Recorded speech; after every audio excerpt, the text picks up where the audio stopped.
Sud Radio Auto, essai croisé. Chaque dimanche, Sud Radio et ses partenaires de Mobility TV essayent pour vous un véhicule sur le marché du neuf avec nos 3 spécialistes que je vous présente. Stanislas Laroumet, bonjour à vous. Bonjour. Fondateur de Ma Voiture Idéale. On peut aussi vous lire dans l'Autojournal, on va en parler dans un instant. Celle qu'on peut lire dans l'Autojournal, c'est également Mélina Priam. Bonjour à vous. Bonjour. Et nous sommes également en compagnie de Cédric Fréhour, le fondateur de la plateforme Sans Bornes, en chiffres, même s'il n'a pas beaucoup de bornes non plus. Bonjour à vous. Bonjour Jean-Marie. Aujourd'hui, on essaye pour vous le Mercedes GLC. Elle vous a beaucoup plu, Stanislas ? Moi, j'aime beaucoup les Mercedes d'une manière générale. Après, comme vous savez, je suis un peu le flic méchant, mais Cédric va parler après moi, donc il n'y a aucun problème. Le GLC, non, c'est évidemment une bonne voiture. Il n'y a pas beaucoup de Mercedes qui sont à mettre à la poubelle. Je trouve ça que ça révolutionne pas la catégorie d'une part, et d'autre part, ça ne transcende pas aussi par rapport à l'ancien qui était excellent. Vraiment une excellente voiture. Là, il est encore un peu plus dessiné, mais chez Mercedes, je trouve que l'avantage, c'est que les voitures sont dessinées et qu'elles passent le temps parce que justement, l'évolution du style d'un modèle à l'autre est relativement, mineure, j'ai envie de dire, mais ça reste très classique. Oui. On sait qu'on est à bord du Mercedes. Moi, j'ai un problème avec cette voiture, c'est son prix. Alors, j'aime beaucoup les Mercedes, mais j'ai pas les moyens de me les acheter neuves. Ça, c'est sûr et certain. Et ça s'arrange pas. Et non, 60 700 € en prix de base pour un 220 diesel. La version bas de gamme, c'est ça ? 197 chevaux.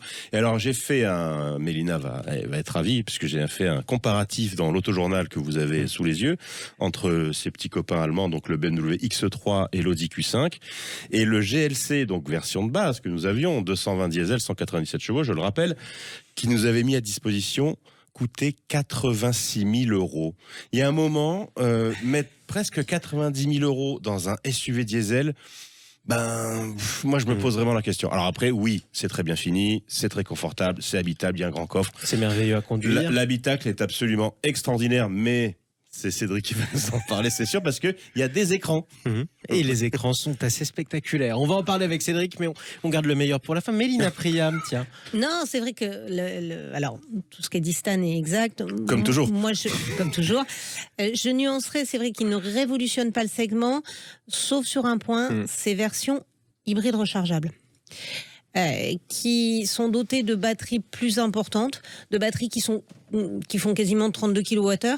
C'est la puissance de certaines petites voitures électriques, ce qui veut dire qu'il a une autonomie en électrique pour une hybride rechargeable qui, selon Mercedes, peut quasiment atteindre 100 km. Même en plus, ville. 130 ils annoncent. Oui, ils annoncent 130. Je pondère tout de suite parce que c'est toujours très optimiste. Mais donc voilà, donc c'est assez intéressant de ce point de vue-là. La contrepartie, le revers de la médaille, Stan disait que lui, ce qui lui pose un problème, c'est le prix. Moi, ce qui me pose un petit souci sur cette voiture, c'est le poids. C'est-à-dire, elle est beaucoup trop lourde. Mais non, mais comme ça, on en a pour son argent. Ah oui, tu en as pour ton argent. Sauf qu'elle est tellement lourde c'est très lourd. Que les versions, on arrive à être malusé au poids. C'est-à-dire que vous avez le malus sur une version diesel, vous avez le malus au CO2 et vous avez un malus au poids. Parce que les voitures aujourd'hui, c'est pas la première année, mais de plus de 1800 kilos sont pénalisées par 10 € par kilo. Sans compter l'effet que ça a pour la conductrice que vous êtes. Et sans compter les effets. C'est-à-dire ça fait une voiture assez lourde, qui n'est pas forcément déplaisante parce qu'elle est puissante. Mais j'ai du mal à comprendre la logique technique et d'ingénieur. C'est-à-dire que on fait des voitures qui effectivement ont des plus grosses batteries, ont de plus en plus d'équipements, ont de plus en plus de confort, de machin, de trucs. Et on l'alourdit. Mais on l'alourdit et le poids reste l'ennemi de, l'efficience. Effectivement. Voilà. Maintenant, c'est une voiture absolument géniale. L'intérieur est comme l'intérieur de toutes les Mercedes actuellement. Oui. Et pourtant, Dieu sait que moi, au départ, je suis pas très Mercedes-ophile. Mais ça vous a quand même séduite. Non, mais c'est spectaculaire, c'est plaisant, tout est bien fait. Je propose qu'on laisse le romantique en parler. Il est encore sous le coup de l'émotion. Comme d'habitude. Évidemment. Des écrans. Les écrans, mais c'est comme dans une classe S, le vaisseau amiral. Voilà, la limousine dont tout le monde rêve. Et c'est vrai que ce nouveau GLC, donc quand on monte, effectivement, il y a des écrans partout, il y a des écrans avec une typographie, il y a presque un spectacle. Donc ça, c'est formidable, voilà pour la poésie. Mélina a tout dit avec les 100 km. Attention de ne pas juger cette voiture quand on regarde son prix facial. Ouais. C'est 9 voitures sur 10, elles vont être louées. Voilà. Et donc ça change tout. Ça change tout parce que c'est des entreprises qui vont se les offrir. Oui, mais c'est ce qui ce veut dire marché-là que qui compte. C'est ce marché-là qui va faire le succès ou pas. Ça veut dire que les particuliers n'ont quasiment plus accès à ces voitures. Donc effectivement, le marché va devenir de plus en plus un marché d'entreprise, mais c'est quand même, entre guillemets, un marché de privilégiés. Si vous êtes monsieur tout le monde, oui, non, mais, d'accord, mais il fut quand même un temps où même Mercedes, même BM, un particulier qui avait une situation professionnelle, je dirais classique, enfin classe moyenne, traditionnelle française, aurait pu pouvait accéder à ce genre de voiture. Et ça maintenant, il faut être directeur d'usine à condition que son entreprise vous la mette à disposition comme voiture de fonction. Alors, d'avoir une usine. Directeur ou salarié avec un salaire confortable. En fait, le marché change effectivement. Aujourd'hui, pour qu'on ait des points de repère pour tout le monde, une voiture sur 2, elle est au nom d'une société. Ça veut dire que c'est une voiture de fonction. Mais ça veut pas dire qu'on exclut au contraire les particuliers. C'est une façon d'acquérir la voiture qui est différente. C'est un mode de financement différent.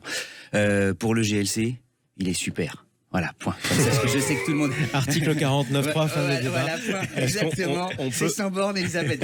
Voilà. On peut rentrer un peu dans les détails. Allez-y. Parce que moi, encore une fois, j'ai fait un excellent papier dans l'Autojournal. C'est dans vos kiosques. Oui, courez, allez-y, parce qu'il n'y en aura pas pour tout le monde. Il y a une option qu'il faut éviter qui coûte très cher, c'est l'option, à mon sens, c'est mon point de vue une fois encore, c'est l'option amortissement piloté et roue arrière directrice, qui n'apporte rien et qui coûte très cher, je crois, je l'ai noté, là, je mets dans les 5 000 €, quelque chose comme ça. Moi, je trouve que ça apporte pas grand-chose, sauf la maniabilité en ville, où la voiture braque beaucoup mieux, mais c'est très cher, et cet amortissement, encore une fois, comme Mélina l'a dit, à cause du poids, eh bien, ça talonne, c'est-à-dire qu'on arrive parfois en butée d'amortisseurs sur des ralentisseurs. La version qu'on a essayé, nous, pour l'Autojournal, 2080 kg, pesé par les soins de Frédéric à Montlhéry. Donc c'est quand même très très lourd, 2080 kilos. C'est énorme, énorme quand même, 2080 kilos, c'est ce que disait Mélina. Et ça, c'est quand même un sujet. C'est-à-dire que quand vous la conduisez, vous le sentez.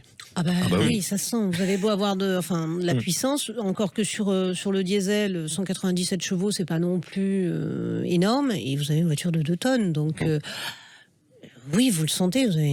C'est pas forcément. Alors après, c'est pas ce qu'on demande à ce genre de voiture, mais c'est pas une voiture forcément très agile. C'est une voiture qui se conduit plutôt tranquillement, qui est plutôt orientée confort. Et autoroute. C'est très plaisant. Voilà, typiquement c'est pour faire la route. On se sent bien malgré tout. Et on se sent très bien au volant. Et je trouve aussi, dernier petit défaut, ils vont pas m'aimer chez Mercedes, mais pour une marque comme ça, à ce prix-là, le diesel, qui est un bon moteur, et Mercedes fait d'excellents diesels, eh bien on l'entend un peu trop à l'accélération. Et ça, c'est dommage, je trouve. C'est dommage, ça nous rappelle un sketch culte d'un humoriste, l'humoriste préféré des Français. C'était un autre véhicule, évidemment. Merci à tous les trois. Merci. Cédric Fréour, Stanislas Laroumé et Mélina Priam. On vous retrouve dimanche prochain pour un nouvel essai. Merci.